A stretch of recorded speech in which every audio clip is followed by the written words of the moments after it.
बिस्मिल्लाहिर्रहमानिर्रहीम। अस्सलाम वालेकुम दोस्तों, उम्मीद है आप सब खैरियत से होंगे और अल्लाह पाक की रहमतों में होंगे। मुत्तहिदा अरब अमारात ने पाकिस्तानियों के लिए वैक्सीनेशन सर्टिफिकेट की तस्दीक से मुताल्लिक जारी हुक्मनामा वापस ले लिया। मुकम्मल तफसील से आपको आगाह किया जाएगा, तो जल्दी से हमारे चैनल को सब्सक्राइब करें और बेल आइकन प्रेस करें ताकि आप भी रहें हमारी हर खबर से बाखबर। मीडिया के मुताबिक तर्जमान दफ्तर खारजा जाहिद हफीज चौधरी और यूएई के सफीर इब्राहिम अल-ज़ाबी ने तस्दीक करते हुए बताया कि वैक्सीनेशन सर्टिफिकेट की दफ्तर खारजा और सफारत खाने से तस्दीक लाजमी नहीं है। यूएई के सफीर का कहना था कि फ्लाइट ऑपरेशन बहाल होने के बाद सिर्फ नादरा का सर्टिफिकेट दरकार होगा।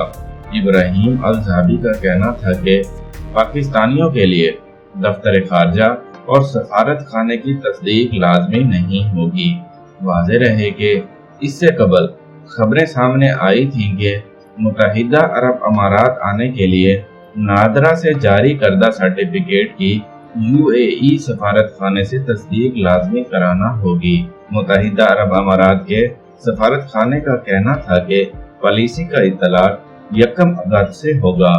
आम पाकिस्तानियों, सफारतकारों और अहले खाना पर भी सर्टिफिकेट की शर्त लागू होगी।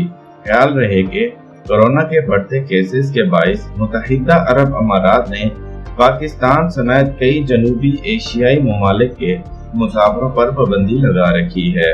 तो दोस्तों, ये थी एक नई रिपोर्ट जो हमने आपसे शेयर की। इसी के साथ इजाजत दीजिए। देखते रहिए online services. Thanks for watching.